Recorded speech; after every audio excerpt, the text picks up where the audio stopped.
Y mi teoría es doble.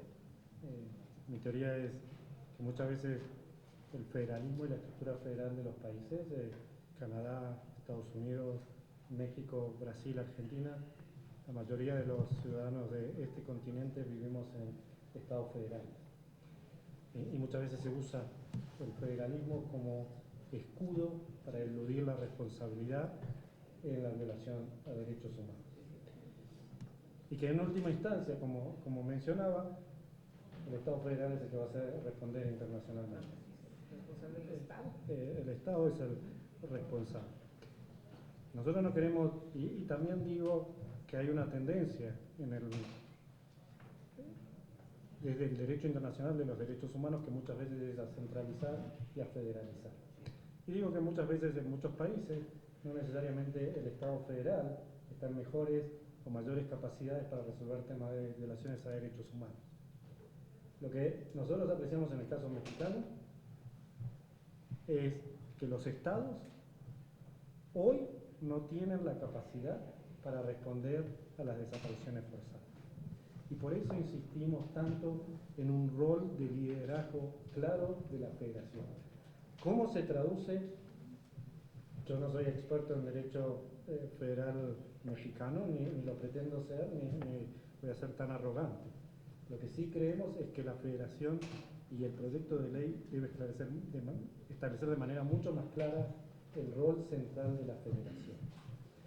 Y entre otras cosas, la facultad de atracción, que está y viene décadas de legislación que reconoce la facultad de atracción de la PGR, establece que si los estados no realizan la investigación, y creo que dice de manera pronta, exhaustiva y expedita.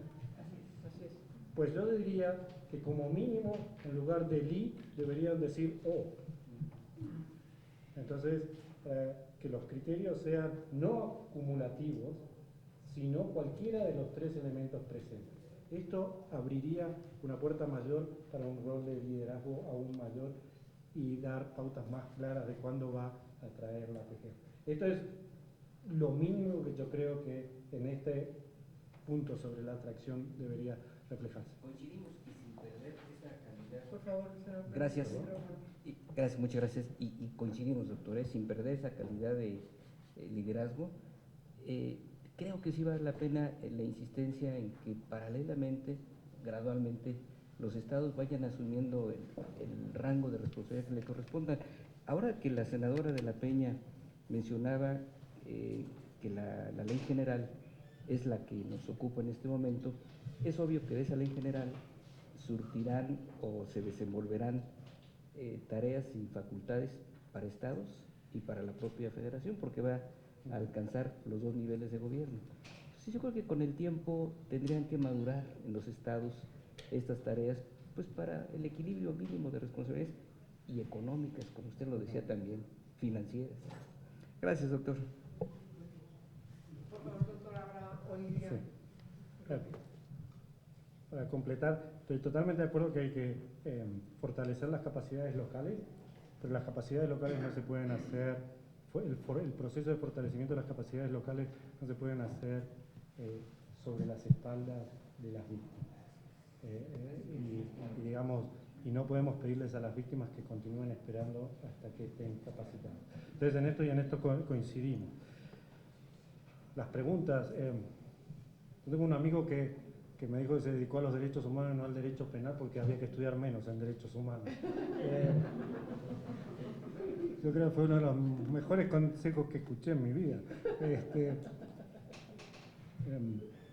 Voy a intentar responder. Sobre el tipo penal. El tipo penal, hay un debate en derecho internacional, pero también en derecho interno, sobre si la sustracción es un elemento del delito o es una consecuencia del delito. Entonces están los que hacen derecho penal internacional, que siguen a la definición del Estatuto de Roma, donde la sustracción de la protección es un elemento subjetivo del dolo. Yo vengo de derechos humanos, leo la Convención internacional leo la Convención Interamericana, leo la Declaración de Naciones Unidas de 1992, leo la jurisprudencia de la Corte Interamericana de Derechos Humanos y considero que la sustracción de la protección de la ley es una consecuencia y no integra ni el tipo ni el elemento subjetivo del dolo. De modo que yo creo que no debería incluirse, y de hecho si ustedes me preguntaran a mí, el párrafo agregado en este momento que habla sobre la sustracción como consecuencia, creo que genera más problemas interpretativos hacia los jueces cuando lo tengan que aplicar, y sería mejor que no estuviese ni siquiera incluido. Esta es mi recomendación personal y probablemente otros colegas no compartan. Sobre las sanciones, nosotros siempre decimos que las sanciones tienen que ser proporcionales, proporcionales a la gravedad del delito. 100 años se ve que es bastante grave el delito. Ahora, si tiene que haber una equivalencia directa en el monto de la pena entre el delito más grave y la desaparición forzada, personalmente yo diría que no. ¿Cuál es la pena adecuada y proporcional? Yo creo que es algo que ustedes tienen que debatir y estudiar cuáles son los otros delitos similares o de similar gravedad, qué pena tienen esos delitos para hacer una lectura conjunta y sistémica de las penalidades, pero al mismo tiempo analizar las penas desde una perspectiva. Uno es si responde a la gravedad del delito. Y evidentemente 100 años responde a la gravedad del delito.